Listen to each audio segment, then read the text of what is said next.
Obviously, I've heard like both of your stories about the work that you're doing, but personally, working for the State Department, and yours especially now with the Syrian expat organization, how do you affect change in such a volatile environment, sitting in the U.S. and being able to assist in your as a member of the diaspora? How does that work? You want to start? I've been really fortunate. Part of my work involves working with young people in Muslim communities around the world. And it's interesting how little they know about Islam in America and how little they know about the Muslim American experience, but also how little I know about their experience and how actually very plugged in they are. They're very wired, they're very plugged in, they're culturally literate in the same ways that young people here are culturally literate. And they're grappling with their identities too. They're trying to figure out what does it mean to be a young Muslim in a very turbulent world where politics is changing, technology is changing. You know, the religion that your parents practiced is different from the people that you're starting to meet who live in faraway places, and you're learning about them on the internet. But there's a lot of parallels between what they went through and what we went through. And I think the cool part about what I do is that we're able to have these great conversations and realize that, you know, we're all in this together, and that, you know, we can draw hope from each other. And when I meet these people around the world, I have a lot of optimism about the future. I really do. And it's not just about the young people around the world. It's the young generations that are coming up after me. I mean, the sheer amount of talent and goodwill and positive outlook in the face of, you know, hostility, it's humbling.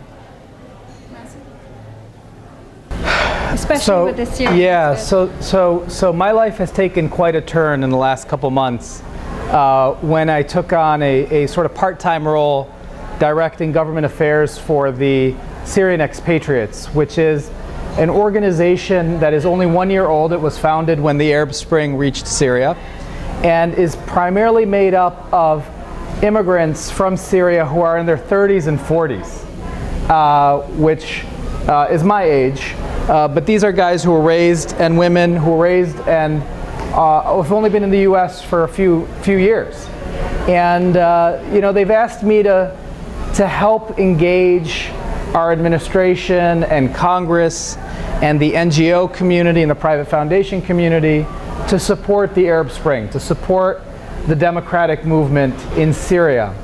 And it has been a whirlwind experience in even just a short few months. And for someone who grew up really, if anything, uncomfortable in my Arab background and always trying to be the American and looking at the Arab world really with a sense of distance, I don't want to be like them. What is there to be proud of? You know, maybe there was a great history, but that was a long time ago. All I see is, you know, dictatorships and third world, and I don't want to have anything to do with it. And then you have the Arab Spring, which I remember studying in American history,